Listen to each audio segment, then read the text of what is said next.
play. MiniWarGaming's Beat Map Batrep. Welcome back to Beat Map Batrep Season 2, Episode 7. This is an Ogres vs. Tomb King's battle report. We're entered into Tomb King's turn 3. The archers decide to charge into the trappers, taking some dangerous terrain rolls and losing a couple guys. The bone giant then charges into the iron, just the regular ogres. And the chariots declare a charge and succeed against the thunder tusk. If they had failed that, that would have been very bad because the iron guts are sitting there ready to do a lot of damage in the flank. The Necrosphinx comes up and tries to pretend he's an iron gut and sits beside them, waiting for them to charge ahead so that he can then rear charge them.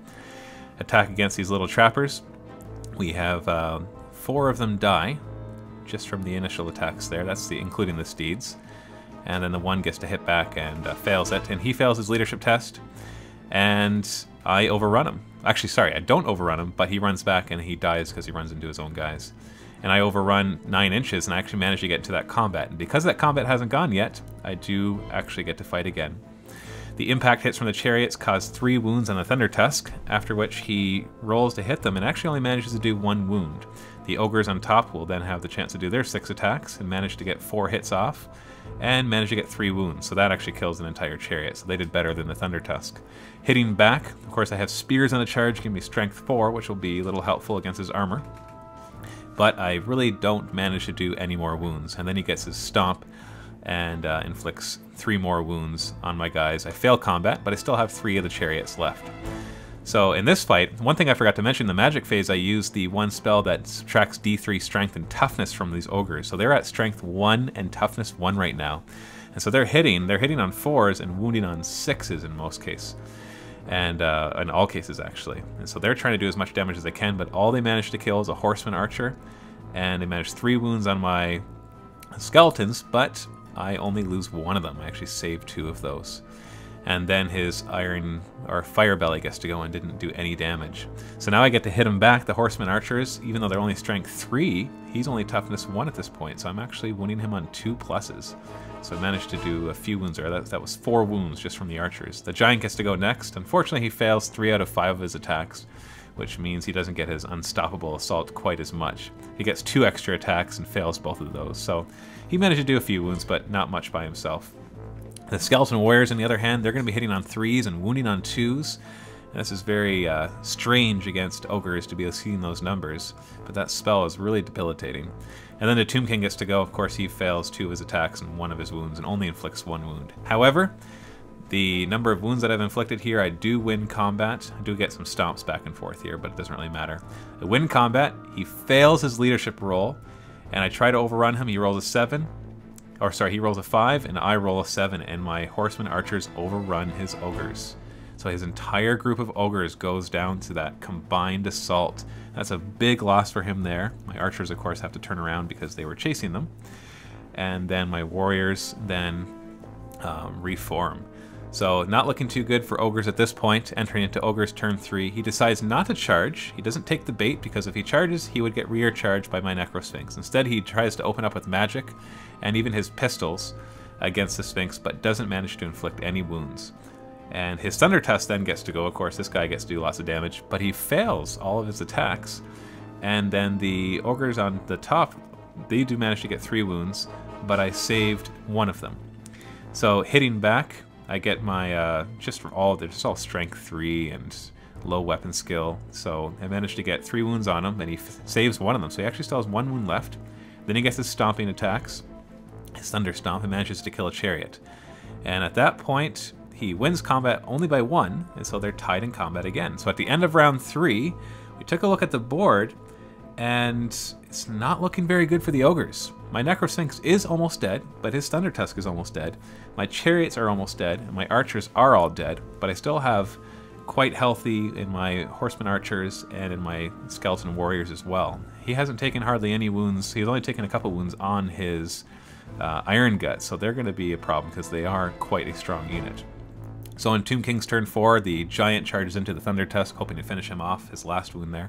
Move up with my warriors, reform with my horseman archers, and my Necrosphinx moves back, getting ready to be in a counter charge position. In the magic phase, I actually managed to cast a spell, the signature spell. Everybody within 24 inches gets an extra move if they're unengaged, and they get to heal. And so that's what you saw. You're going to see some healing amongst different units here. And I think I actually managed to put a 5+ ward save on my chariots, which is why you also saw them heal. Anytime the skeletons get spells cast on them from their own wizards, they actually heal as well. And so it's actually quite helpful there. They get their 5+ save, and then they were also rejuvenated. And the Bone Giant there managed to finish off the Thunder Tusk. So in Ogre's turn 4, this is a very, very, very fast turn, probably the fastest in history. They move slightly, look at everybody, and then don't roll hardly any magic. So that's all they did in their turn 4. So Tomb King's turn 5, as I'm closing the ranks, everybody moves up. And I was wrong, I did not get that spell off last turn where everybody gets to move within 24 inches. It's this turn that happens. I'm trying to get everybody in a good charge position so that no matter what he does, I can countercharge him like crazy. I still have a lot to learn on how to do that though, because you'll see the position was a little off. I roll really well for my magic, and I do get that one spell off, so everybody heals. So my Necrosphinx goes back up to 2 wounds. He gets to move again, so he moves in an even better flanking position. The Bone Giant gets to move up again. The Chariots heal even more, and then they move into a better position. I am almost back at full strength in my army, except for that group of archers and my Sphinx being damaged. I am healing like crazy, almost back to full strength, and so he is facing against my army at full strength at this point, so it's really looking hopeless. Even the horseman archers getting 3 of their guys back, I think it is. No, 4 of their guys, so they're just 1 shy of their original strength. And then they get to open fire. They got their double shots. Yeah, that's the other spell I cast on them.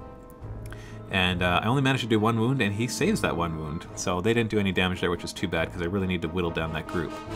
So the Ogres see an opportunity of where I have misplaced my guys a little bit, and you're going to see what happens here. So he charges in my chariots, and of course he gets his Ogre charge, but fails to do hardly any... No, actually, he's about to do a bunch of wounds with that, and manages to kill 2 chariots outright just with the charge. Then his Butcher gets to go, and fails miserably with his attacking. Now I do get to hit him first because he has great weapons, so luckily I do get some hits off here. And managed to get 6 wounds, and he fails to save any of those wounds. So 2 of his Ogres go down, and so that's a big loss for him because he should have been able to do a lot better than that. But bad rolling was not helping him there. And now all his great weapons are just going to chop these chariots to little bitty pieces. He does roll pretty miserably for his hitting, but he does get lots of wounds off. And of course the Tomb Kings just keep losing wounds when they lose combat. So he did wipe out the entire group in the combat resolution. He overruns them, and this allows him to charge into the Bone Giant. And of course, this actually turns into a multi-charge when he wheels, and he multi-charges into the Bone Giant, which is a flank charge, and he gets his Ogre charge off against it, actually knocking off a couple of wounds, and he gets the charge against the Horseman archers as well. And so the other problem, this is the big problem, is that when you look at it, you're going to realize that my Tomb Kings or the Skeleton Warriors and my Sphinx do not have a charge arc on these guys. So he's actually going to get a full round alone with these guys, which means he's going to be able to mince them up to little pieces unless I get lucky. Whereas my Sphinx and my Warriors, if they were able to rear charge him, that would have been the end of him right there. So he's actually marching through my army quite well, but still looking pretty hard for the Ogres. But stay tuned for the next part. You can go ahead and click on the annotation if you're on YouTube, or click a link below if you're on MiniWarGaming. And don't forget to subscribe and like this video if you want more fantasy battle